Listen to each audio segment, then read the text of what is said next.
Olá, gente. Vamos começar mais uma aula, de biologia celular. Nós vimos até agora todas as características das células, aquelas características básicas, né? Os tipos de células que existem, que são as células procarióticas e as eucarióticas, os componentes básicos das células, certo? Que nós vimos que os componentes básicos são a membrana, o citoplasma e o núcleo. Nós vimos cada um desses componentes em detalhe, certo? E agora nós vamos ver os tipos de células que existem, certo? Nós vimos que os tecidos são formados por células, né? Nós vimos aquele nível de organização dos seres vivos, né? Que nós começamos com as células, essas células se juntam, né? Se agrupam e formam os tecidos, esses tecidos por sua vez se agrupam e formam órgãos, esses órgãos se agrupam, formam sistemas, esses sistemas juntos vão formar os organismos. Então, em relação a esses tecidos, nós vamos ver quais os tipos de células que compõem esses tecidos e as características dessas células, certo? Então, não estranhe o nome tecido epitelial, porque a aula basicamente é de citologia. Nós não vamos dar foco ao tecido propriamente dito, mas sim aos tipos de células e as características dessas células que compõem esses tecidos, beleza? Histologia, ela é uma palavra que tem origem grega, certo? A palavra histologia, ela deriva da palavra grega histos. Histos significa tecidos, certo?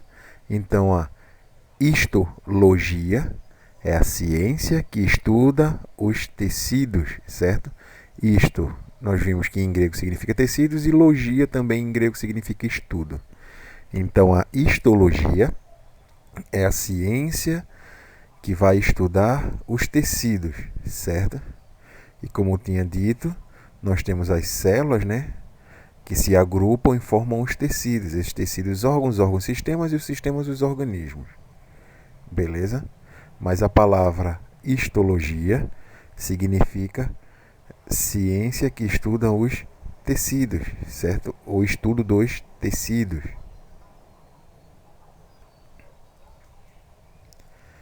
E qual a definição de tecido? O que é um tecido? Nós vimos que as células vão formar os tecidos, certo? Então, o que é um tecido? Tecido são um conjunto organizado dessas células, que possuem uma função específica no nosso organismo. Beleza? Então, não é porque várias células se juntam, vão formar um tecido, que tem que ser qualquer tipo de célula que possa se juntar para formar um tecido, não. Certo? São células que têm características semelhantes, que têm a mesma fisiologia, que vão se organizar de uma maneira, para desempenhar uma função específica, seja ela qual for, certo? Um exemplo bem marcante desse tipo de célula são as células do epitélio, as células epiteliais. Principalmente o nosso epitélio externo, que é as nossas células de proteção contra o meio externo, certo? Então, essas células elas têm características iguais, E essas células elas vão se agrupar e formar esse tecido, que é a nossa pele.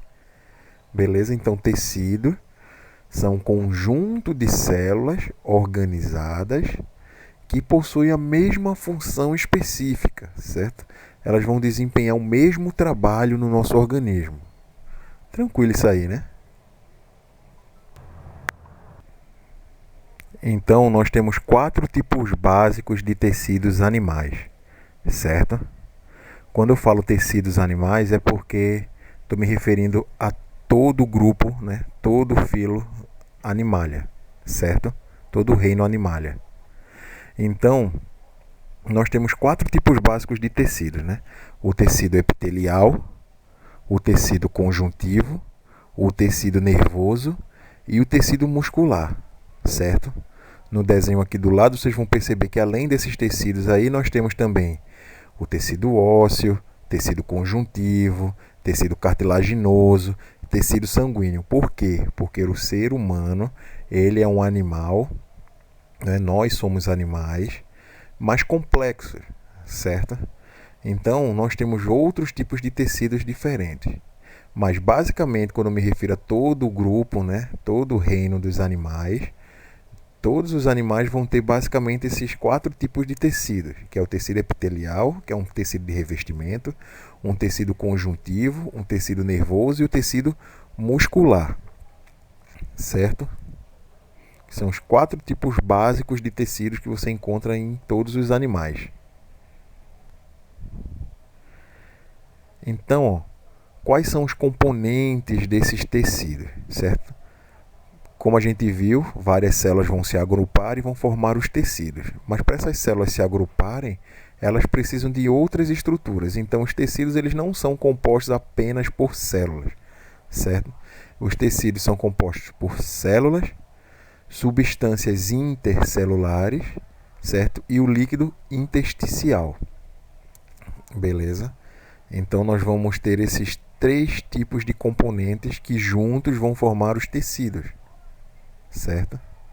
Então, ó, as células, junto com as substâncias intercelulares, não é? E o líquido intersticial. Essas substâncias intercelulares você vai ter aí vários tipos de filamentos, como colágeno, elastina, certo?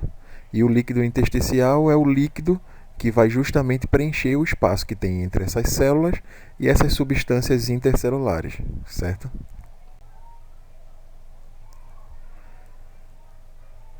Nós vamos falar especificamente do tecido epitelial. Esse tecido epitelial ele tem características, né? Características específicas, porque todo tecido é um tecido diferente, né? Tanto epitelial como muscular, como ósseo, como tecido sanguíneo e por aí vai. Cada um desses tecidos vai ter características. Quais são as características desse tecido epitelial? Bem, o tecido epitelial ele é um dos 4 tecidos básicos dos animais, certo? Como a gente viu nos slides anteriores. Ele é formado por células que são justapostas. O que são células justapostas? São células que estão bem juntinhas, coladinhas umas nas outras, sem muito espaço entre elas, certo? Outra característica desse tecido epitelial é que ele possui pouca substância extracelular. Nós vimos que além das células, nós possuímos outras substâncias que compõem os tecidos. Então, uma das características do tecido epitelial, estou falando só do tecido epitelial, é também possuir pouca substância extracelular. Por quê? Porque essas células elas são justapostas, elas são juntinhas. Então, quanto mais juntas essas células, menos espaço você vai ter para ter outro tipo de preenchimento ali, certo? Então, como suas células elas não possuem vasos sanguíneos, por elas serem justapostas, certo? E ter pouca substância extracelular, os nutrientes eles são recebidos, eles são passados através do tecido conjuntivo que está junto dele, certo? O tecido conjuntivo ele é praticamente o oposto dessas características aqui, né? O tecido conjuntivo ele tem poucas células ali e bastante substância extracelular, inclusive vários vasos sanguíneos. Como o tecido epitelial ele não possui essas características, né, que nós vimos que ele tem células justapostas e pouca substância extracelular, não tem espaço ali para vasos sanguíneos. Então, ó, a nutrição que vem para essas células, para elas não morrerem, né, para elas se reproduzirem, se manterem saudáveis, elas vêm através do tecido conjuntivo. Tecido conjuntivo altamente vascularizado, né? Ele passa esses nutrientes, né, através da matriz extracelular, não é? Até chegar a essas células epiteliais para poder nutri-las, beleza? Então, ó, quais são as características básicas que a gente está vendo até agora? Que essas células que compõem o tecido epitelial, elas são justapostas, ela possui pouca substância extracelular e elas não possuem vasos sanguíneos. Os nutrientes eles vêm através do tecido conjuntivo que está ali do lado, né, que é subjacente, como nós chamamos. Então, ó, entre o tecido epitelial e o tecido conjuntivo existe uma estrutura que a gente chama de lâmina basal ou membrana basal visível, certo? Essa estrutura aí, ela basicamente vai separar e prender o tecido epitelial ao tecido conjuntivo, certo? Então vai ser uma estrutura que fica no meio entre esses dois aí. A gente está vendo aí no desenho, né? A gente está vendo a parte do epitélio e a membrana e a lâmina basal ali, certo? Então ela vai prender justamente o tecido epitelial ao tecido conjuntivo, certo? Para que esse epitélio ele não fique solto e que também ele receba os nutrientes necessários, beleza? Então, ó, quais são as características dessa lâmina basal? Essa lâmina basal ela é basicamente formada por fibras de colágeno, né, do tipo 4. Ela é formada também, ela é constituída pela lâmina própria e por proteoglicanos, certo? Então, essa lâmina basal, como a gente viu, ela vai justamente, ó, aqui na imagem dá para ver direitinho, você em cima tem um tecido epitelial, certo? No meio, nessa parte mais escura, você tem a lâmina basal e abaixo você tem o tecido conjuntivo, certo? Então, ó, quem prende o tecido conjuntivo ao tecido epitelial é a lâmina basal. E essa lâmina basal ela é formada principalmente por colágeno do tipo 4, a lâmina própria e os proteoglicanos, certo? Que nós chamamos. São um tipo de proteínas.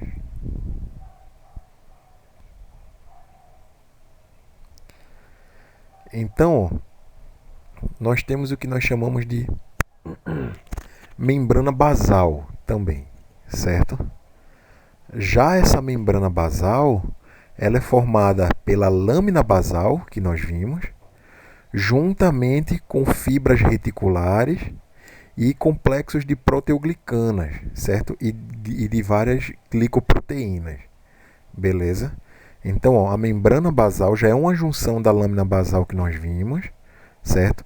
Junto com fibras reticulares e proteoglicanas e glicoproteínas, beleza? Essa estrutura, né, a membrana basal, ela não é visível ao microscópio óptico, certo? A não ser que você utilize técnicas específicas. Técnicas específicas como a técnica da PAS, né? Esse PAS, né? Que a sigla significa ácido periódico de Schiff, certo? Então essa técnica aí, ela permite a visualização da membrana basal no microscópio óptico comum, certo? Então, ó, a membrana basal, repetindo, é uma junção, né? Ela é formada pela lâmina basal, que a gente viu anteriormente, com fibras reticulares, proteoglicanas e glicoproteínas, beleza? E ela também tem essa mesma função, que é justamente você aderir o tecido conjuntivo, né, ao tecido epitelial. Essa função de junção aí. E também vai nutrir. Porque a gente está vendo aqui, ó, nessa parte azul, você está vendo ó, capilares sanguíneos, que são justamente vasos bem finos que vão justamente passar esses nutrientes adiante, certo? Para as células que compõem esses tecidos.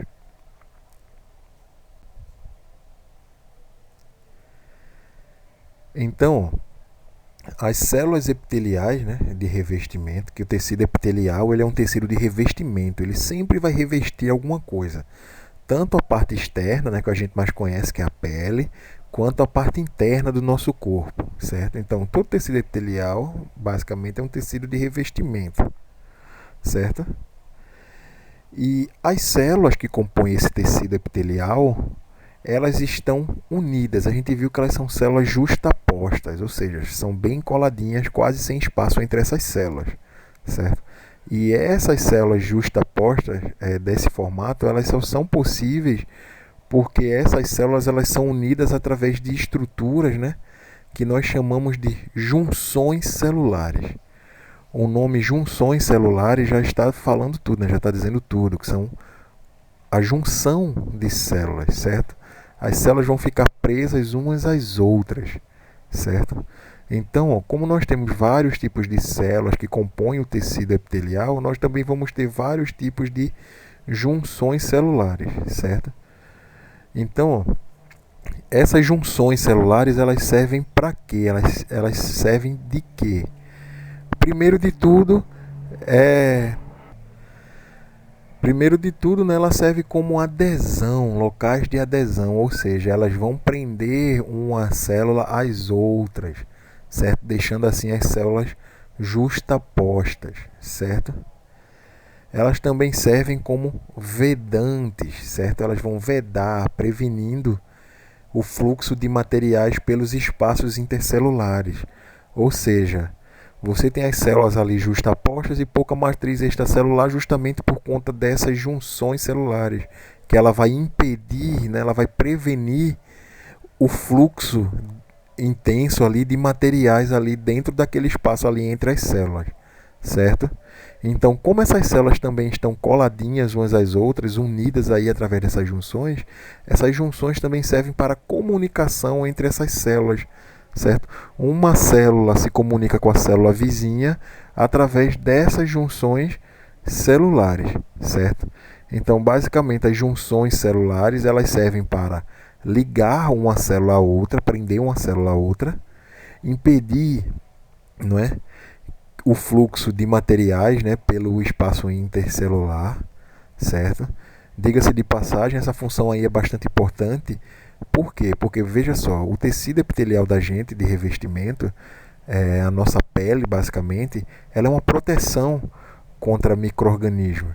Então, por exemplo, ela prevenindo o fluxo de materiais dentro desse espaço intracelular, você vai prevenir, você vai impedir que alguma bactéria, algum fungo, algum parasita, ele penetre na nossa pele e chegue até os tecidos mais internos, caia dentro da corrente sanguínea e coisa do tipo, certo? Então essa questão de vedação ela é extremamente importante para a proteção do nosso corpo, certo? E também a comunicação celular, que essas células elas precisam se comunicar. Porque, ó, indo para o ponto de cima, né, aí que a gente viu, a entrada de micro-organismos, quando você fere a sua pele, o micro-organismo ele consegue penetrar. Então, ó, a comunicação celular é extremamente importante. Por quê? Porque ela vai sinalizar que está sendo atacada aquele local e vai produzir as células de defesa que vão reagir àquela infecção, certo? Então, essas junções celulares elas são extremamente importantes e elas são que dão as características básicas do tecido epitelial, certo? Então, as junções celulares, né, elas podem ser classificadas como junções de adesão, junções de oclusão e junções de comunicação. Esses nomes dados a essas junções aí justamente se referem àquele slide anterior que a gente viu, aquelas características das junções celulares que a gente viu, certo? Que é a de adesão, de comunicação entre células e de vedação.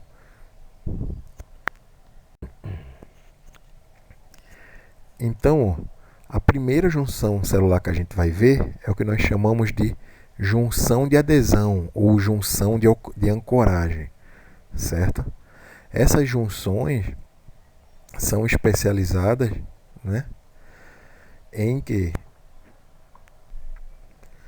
são junções especializadas, né, em que as proteínas transmembranas, que a gente viu aquelas proteínas de membrana celular, né, que ela ultrapassa toda a membrana celular de um lado a outro, né, da parte do meio extracelular para o meio intracelular, né? Então, ó, essas proteínas transmembranas elas se ligam, certo, aos filamentos de actina que existem no citoesqueleto, certo? E atravessam o espaço intercelular até se fundirem, né? E auxiliam as células adjacentes a aderirem umas às outras. Então, basicamente, aquelas proteínas transmembranas, elas se ligam ao citoesqueleto, certo? E essas proteínas, elas ultrapassam o espaço entre as células, né? E vai se ligar a outra célula, né, que se liga diretamente ao citoesqueleto. Então, uma proteína transmembrana, ela está ligada ao citoesqueleto de uma célula e se liga ao citoesqueleto da outra célula. Então, esse tipo de junção, ela deixa as células extremamente unidas. É uma junção bem forte, porque ela está ligada diretamente ao citoesqueleto celular, certo? É uma proteína, ela é ligada à proteína transmembrana, né, que se liga ao citoesqueleto. Então, você tem uma junção aí bem forte. Por isso que nós chamamos esse tipo de junção de junções de adesão ou junções de ancoragem, porque vai manter a célula presa àquele local. Beleza? O outro tipo de junção que a gente vai ver é a junção de oclusão, certo? Essa junção de oclusão, elas costumam ser a zona mais apical da sequência, né? Você tem essa sequência, né, que a gente viu no slide anterior ali, no antepenúltimo slide ali. Você tem uma sequência dessas junções aí. Então, ó, ela costuma ser a mais apical, ou seja, ela costuma ficar mais em cima, é a mais acima de todas essas junções, né? Então, a junção de oclusão, esse nome oclusão, se refere à fusão das membranas, né, que ocorre nessa parte, né? Então, lembra que eu falei que tem uma função de vedação para não deixar passar nada entre uma célula e a outra? Então, a gente viu que a junção de ancoragem ali, você vai ancorar a célula pegando uma proteína transmembrana, ligando ao citoesqueleto e ligando a outra célula, certo? Mas esse tipo de ligação ele deixa um espaço entre essas duas membranas. Já a junção de oclusão, você vai ter uma fusão das membranas e a fusão dessas membranas aí vai impedir que passe alguma substância entre essas células, certo? Então, oclusão ele se refere à fusão das membranas e a vedação do espaço intracelular.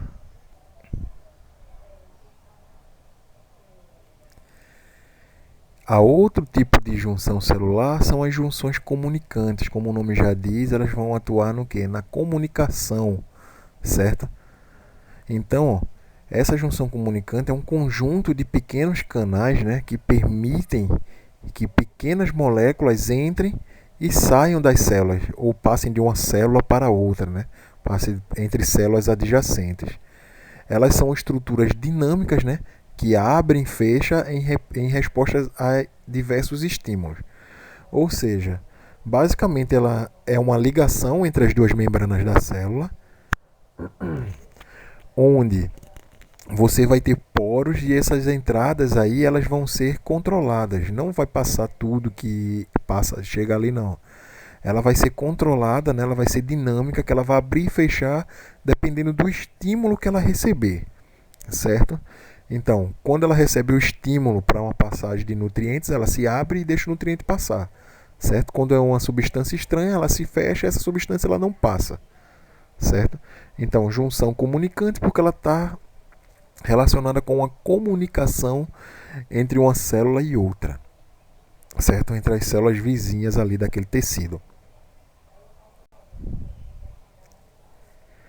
Então, as células epiteliais elas têm uma característica, certo? Que nós chamamos de polaridade das células epiteliais. Beleza? O que é um polo? Lembra de uma pilha, por exemplo. A pilha tem um polo positivo e um polo negativo. Lembra do planeta, né? Tem um polo norte e um polo sul. Então, polos são extremidades, certo? Extremidades opostas. Então, a célula também possui polos, porque veja só, todas as células elas possuem organelas internas, certo? Essas organelas, logicamente, elas não ficam soltas, que a gente viu que elas ficam presas, aderidas ao citoesqueleto e aquela combinação ali de proteínas dentro do citoesqueleto, certo? Então, ó, mesmo elas ficando presas, elas se concentram em um determinado polo da célula, certo? A célula apresenta um polo basal e um polo apical. O polo basal é a parte de baixo, a base. O polo apical é a parte de cima, certo? Então, quando essas organelas elas se encontram polarizadas, ou seja, a maior quantidade delas ocorre no polo basal ou no polo apical, certo? é, ela termina polarizando essa célula que a gente chama, certo? Então, isso significa que diferentes partes dessas células, elas podem ter diferentes funções dependendo de onde essas organelas estão localizadas. Se elas estão localizadas com a maior parte no polo basal ou se elas estão localizadas a maior parte no polo apical, certo? Então, isso é o que nós chamamos de polaridade das células epiteliais. Nada mais é a polaridade que a concentração das organelas em algum polo dessas células. Geralmente é no polo basal, certo? Que aí você não vai ter que estar indo contra a gravidade. Beleza?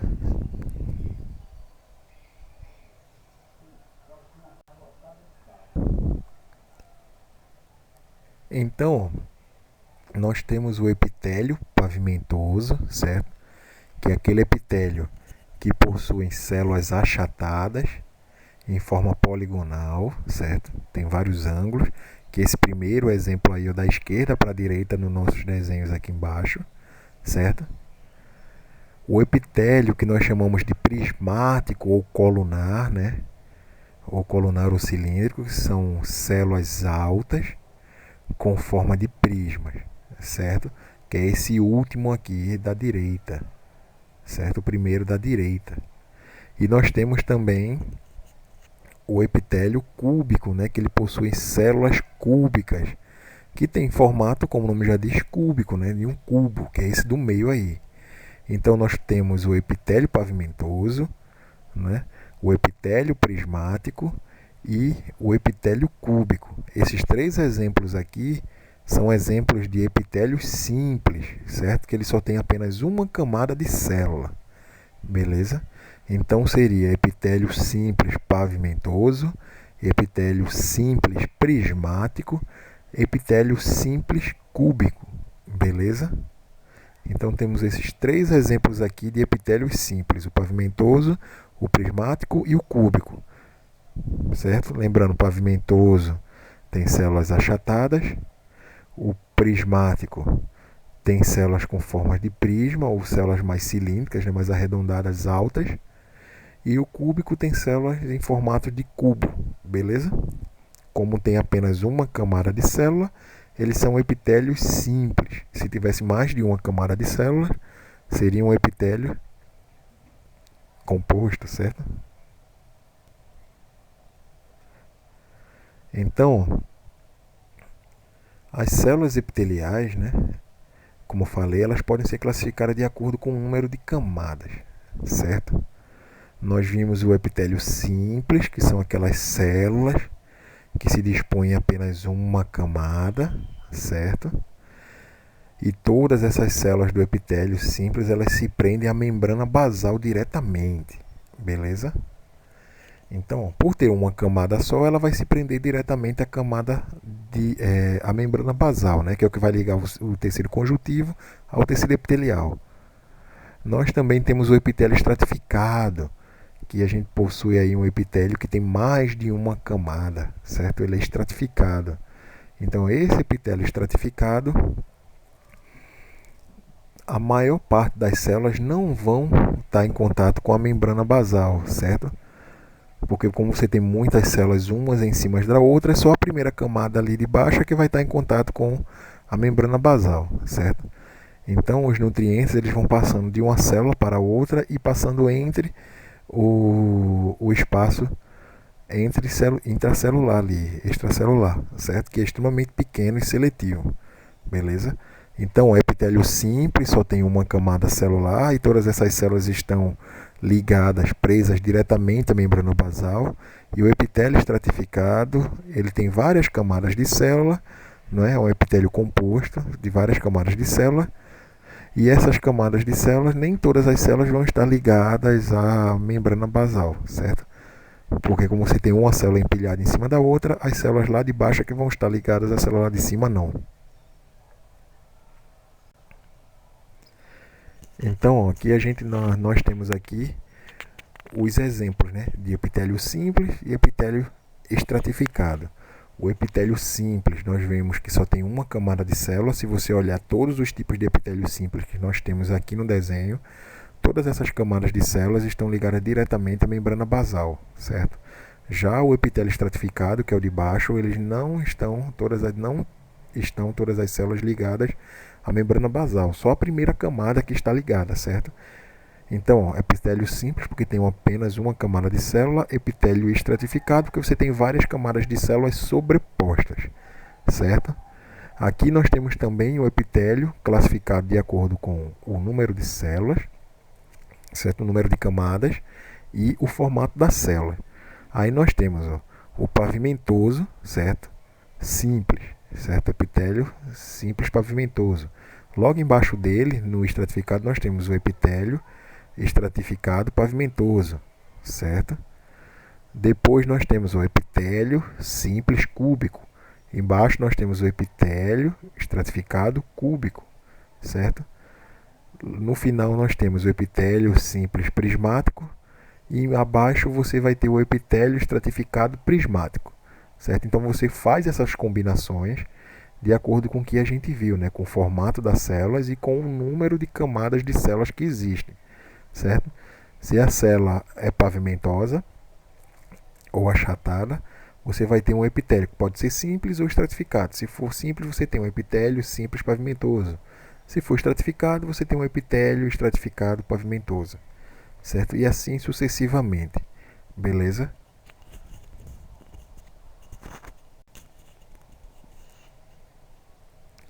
Além daqueles três tipos básicos de epitélio que a gente viu, né?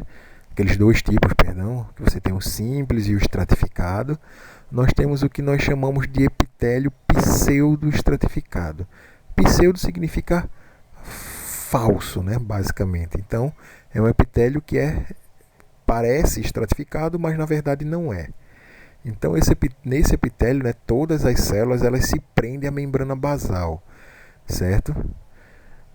Que é aquela característica que a gente viu do epitélio simples, né, que todas as células se prendem à membrana basal. Porém, essas células elas não atingem a mesma altura, certo? Elas têm altura diferente. Por isso, você tem a impressão, quando você olha no microscópio, desse epitélio ser estratificado. Só que, por ter essas alturas diferentes aí, mas todas as células estão em contato com a membrana basal. Se todas as células estão em contato com a membrana basal, né, esse epitélio ele é um epitélio simples. Só que como ele dá essa impressão de ser estratificado, nós chamamos esse epitélio de epitélio pseudo-estratificado, certo? Além das células terem alturas diferentes, essas células também, os núcleos delas, né, não têm a mesma altura. Então, você quando olha no microscópio, você tem quase certeza que aquilo é um epitélio estratificado. Porém, ele não é estratificado, porque como eu falei, todas as células estão em contato com a membrana basal, que é uma característica do epitélio simples. Então, por isso, nós chamamos esse tipo de epitélio pseudo-estratificado. Tranquilo?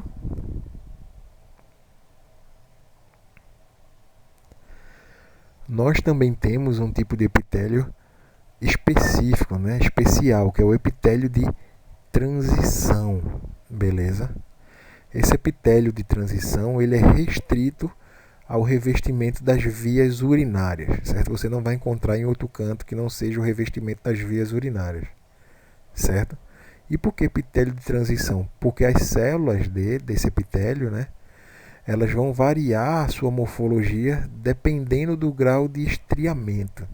Mas como assim? Ela vai mudar a morfologia dela, vai mudar a forma, certo? Vê, quando a bexiga, por exemplo, ele reveste o interior da bexiga também. Quando a bexiga ela está em repouso, certo? As células epiteliais, né, da bexiga, que vai revestir a bexiga, ela vai estar na forma cúbica, certo? Então, quando essa bexiga está distendida, ela está cheia, né? Então, ó, essas células epiteliais elas vão se encontrar na forma pavimentosa. Por quê? Quando ela está em repouso, né, sem muita urina distendendo, ela vai estar mais contraída, então a célula fica mais gordinha.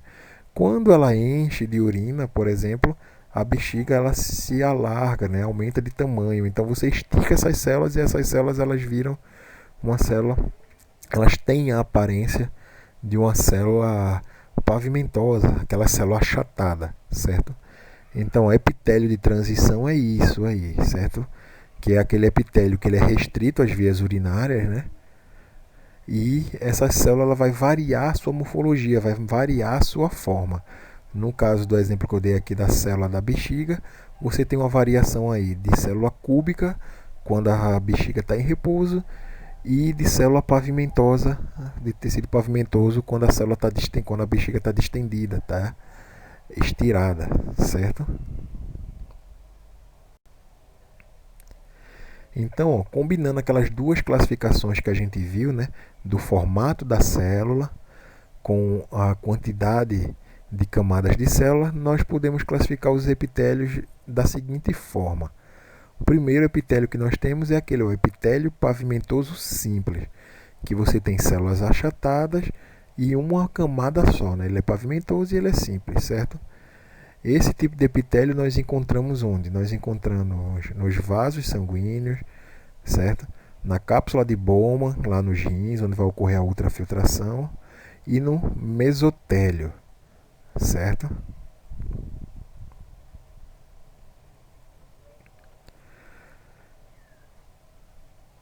Outro tipo de epitélio que nós temos é o epitélio cúbico simples. Da mesma maneira que a gente viu o epitélio pavimentoso simples, o cúbico simples ele é formado por uma única camada de célula, porém essas células elas são cúbicas, certo?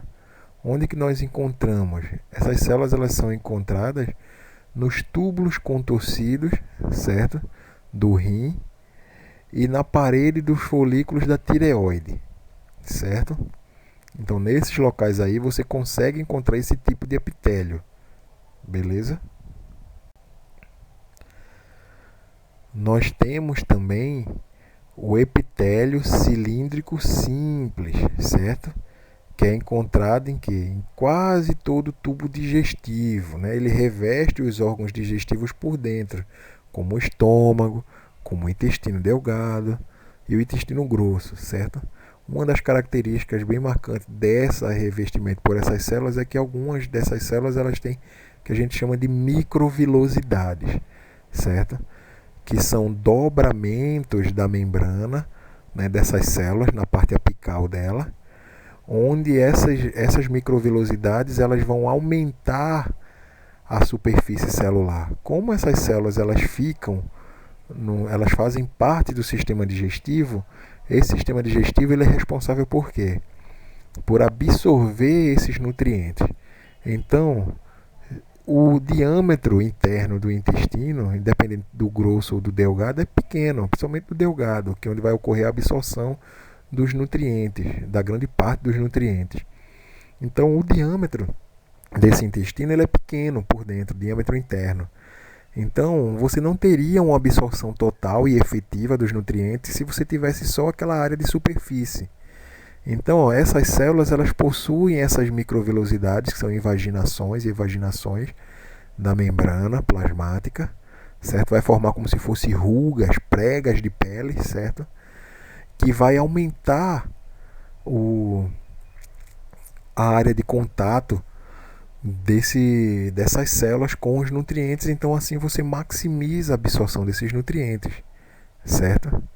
Então, ó, esse epitélio que reveste os órgãos do sistema digestório, né, do tubo digestório, são epitélios cilíndricos simples, beleza?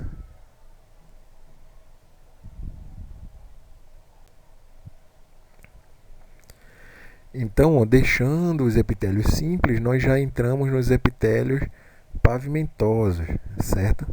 O primeiro que nós vamos ver aqui é o epitélio pavimentoso estratificado, beleza?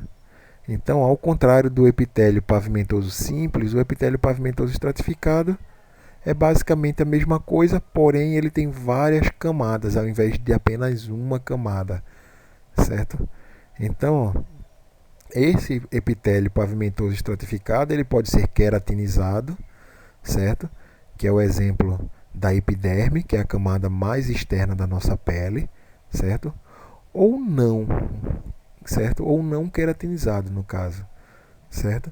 No caso, você vai revestir as partes internas do corpo, como o esôfago, a cavidade da vagina, a língua, a cavidade oral da boca, basicamente, Então, ó, todos esses locais aí eles são revestidos por epitélios pavimentosos estratificados, certo?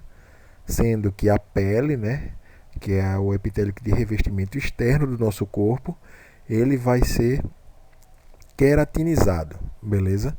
Então, o epitélio pavimentoso estratificado ele pode ser queratinizado ou não. Na pele, ele é queratinizado e nos outros locais que ele vai fazer parte, né, como esôfago, vagina, língua, cavidade oral e por aí vai, eles não são queratinizados, beleza? Preste atenção nisso aí e anotem.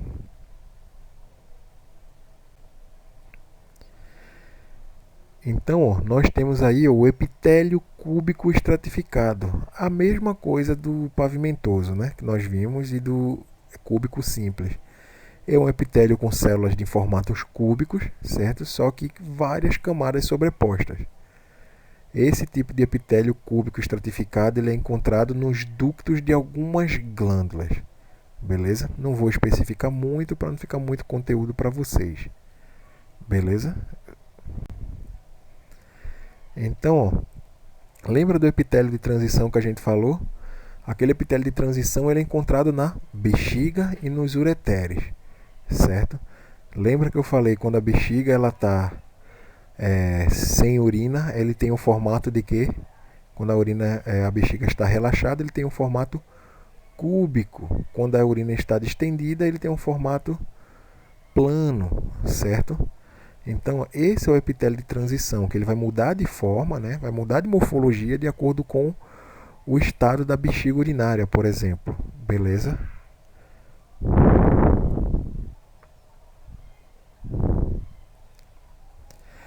E também nós temos aquele epitélio que nós vimos lá atrás, né? Que é o epitélio pseudoestratificado, que é aquele epitélio pseudoestratificado que é onde você pensa, quando olha no microscópio, que ele é um epitélio estratificado, porém não é. Por quê? Porque todas as células estão em contato com a membrana basal, certo? Só que essas células elas podem ter tamanhos diferentes e podem ter núcleos em posições diferentes, dando a impressão de que esse epitélio é estratificado, sendo que ele não é. Beleza? Na prática, ele é um epitélio simples. Só que com essas características, então nós não chamamos também de epitélio simples. Nós chamamos de epitélio pseudo estratificado, por conta dessas características de ter células de alturas diferentes e núcleos em alturas diferentes também. Beleza? Então, ó, vou passar para vocês os exercícios, certo? Não vou deixar aqui no slide, mas o exercício eu vou mandar para vocês, ele também está disponível na plataforma da escola. Vocês podem entrar lá e baixar o exercício, beleza? Então fique com Deus e até a próxima aula.